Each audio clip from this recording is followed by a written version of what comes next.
Avez-vous déjà pensé à ce qui pourrait se passer si un puits de pétrole en eau profonde explosait, libérant des millions de barils de pétrole dans la mer? C'est l'histoire de la Deepwater Horizon, une catastrophe qui a bouleversé le monde et changé à jamais notre approche des forages en mer. Restez avec nous jusqu'à la fin pour découvrir tous les détails de cette catastrophe épique. Le 20 avril 2010, à environ 70 km des côtes de la Louisiane, la plateforme pétrolière Deepwater Horizon, louée par la multinationale BP, terminait le forage du puits Macondo. Une plateforme imposante, longue de 112 mètres et capable d'opérer en eau profonde jusqu'à 2400 mètres. Mais cette nuit-là, quelque chose a terriblement mal tourné. Un violent jet de pétrole et de boue a explosé du puits, suivi d'une série d'explosions qui ont transformé la plateforme en un enfer de flammes. En quelques secondes, 11 personnes ont perdu la vie, tandis que 17 autres ont été blessées. La Deepwater Horizon, après avoir brûlé pendant 2 jours, a coulé à une profondeur de 400 mètres. Avant de continuer, si ces histoires vous passionnent et que vous souhaitez en savoir plus sur les géants de la mer, abonnez-vous à notre chaîne et activez la cloche des notifications. Vous ne voudriez pas manquer nos prochaines vidéos. Mais qu'est-ce qui a causé cette catastrophe?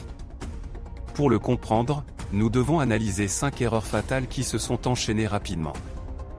Premier problème, cimentation de mauvaise qualité. Lors du forage du puits Macondo, l'un des aspects critiques est de s'assurer que les parois du puits sont correctement cimentées. Le ciment utilisé doit être de haute qualité pour résister aux énormes pressions et empêcher le pétrole et le gaz de remonter le long du trou de forage. Dans le cas de la Deepwater Horizon, le ciment fourni par Halliburton, l'une des plus grandes compagnies de services pétroliers, ne répondait pas aux normes requises. Les analyses ultérieures ont montré que le ciment contenait des bulles de gaz, réduisant son efficacité à sceller le puits. Ce défaut de cimentation a permis au gaz naturel et au pétrole de s'infiltrer et de remonter rapidement vers la surface. L'absence d'une évaluation adéquate de la qualité du ciment utilisé a été une erreur cruciale qui a déclenché la chaîne d'événements catastrophiques. Deuxième problème, interprétation erronée des données. Dans le secteur des forages pétroliers, interpréter correctement les données des tests est vital pour prévenir les accidents. Le soir du 20 avril 2010, lors d'un test de pression visant à vérifier l'intégrité du puits, les techniciens ont mal interprété les résultats. Ce test, connu sous le nom de test de pression négative, sert à vérifier si le ciment à la base du puits est capable de contrôler la pression du pétrole et du gaz. Les techniciens, cependant, n'ont pas reconnu les signes d'un kick imminent, c'est-à-dire une remontée incontrôlée de pétrole et de gaz. Les lectures anormales ont été prises pour des données normales, et les actions nécessaires pour contenir la pression croissante n'ont pas été entreprises. Cette erreur d'évaluation a permis au pétrole de remonter rapidement, créant une situation d'urgence très difficile à gérer. Troisième problème, dysfonctionnement du blowout préventé, BOP.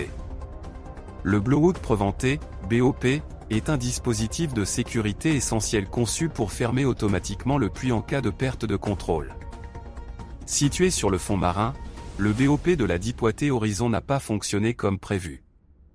Lorsque le kick a commencé à remonter, les opérateurs ont activé le BOP, mais les mâchoires en caoutchouc et les mécanismes de scellement n'ont pas réussi à fermer hermétiquement le tuyau de forage.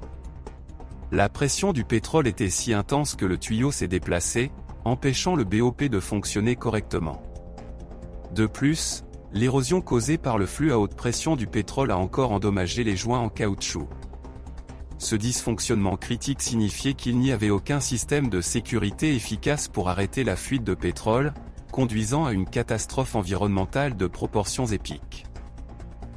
Quatrième problème, batterie déchargée. Le BOP est alimenté par un système de batterie qui doit être constamment surveillé et maintenu pour garantir son fonctionnement en cas d'urgence. Dans le cas de la Deepwater Horizon, les batteries alimentant certaines des fonctions cruciales du BOP étaient déchargées. Ce détail, apparemment mineur, a eu des conséquences dévastatrices. Lorsque les opérateurs ont tenté d'activer manuellement le système de fermeture d'urgence, ils ont découvert que les batteries étaient à plat, empêchant ainsi le BOP d'exécuter sa fonction de coupure et de scellement du tuyau de forage. Ce problème de maintenance a mis en évidence de graves lacunes dans les protocoles de sécurité et de gestion de la plateforme. L'absence de contrôle régulier et précis des batteries a compromis irrémédiablement la capacité de réponse de la plateforme en situation critique. Cinquième problème, système de gestion des gaz défaillant. La Deepwater Horizon était équipée d'un système de gestion des gaz conçu pour éviter l'accumulation de gaz inflammables. Ce système, cependant, n'a pas fonctionné comme prévu lors de l'incident. Lorsque le pétrole et le gaz ont commencé à remonter, le système aurait dû capturer et gérer les gaz pour prévenir les explosions.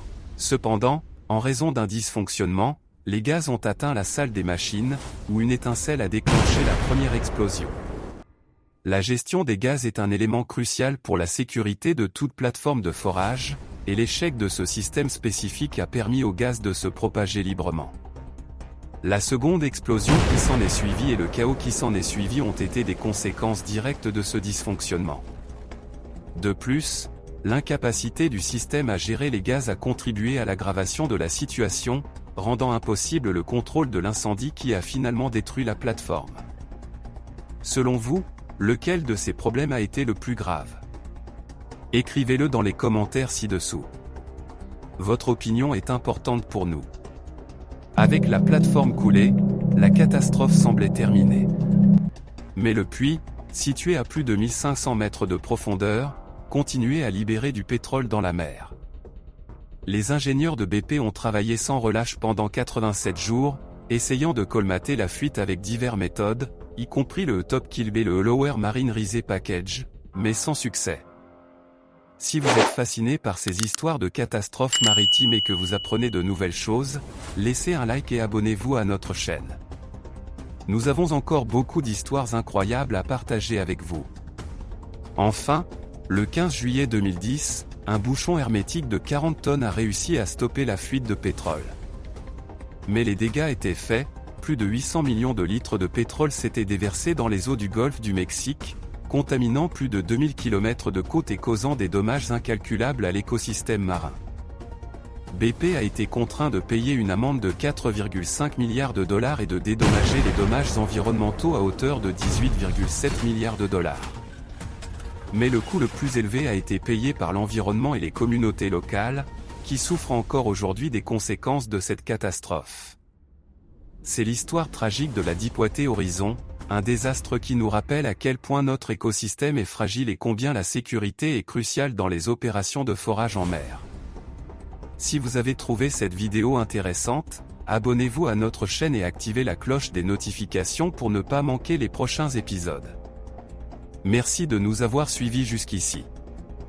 À la prochaine, de la part de Géants de la mer.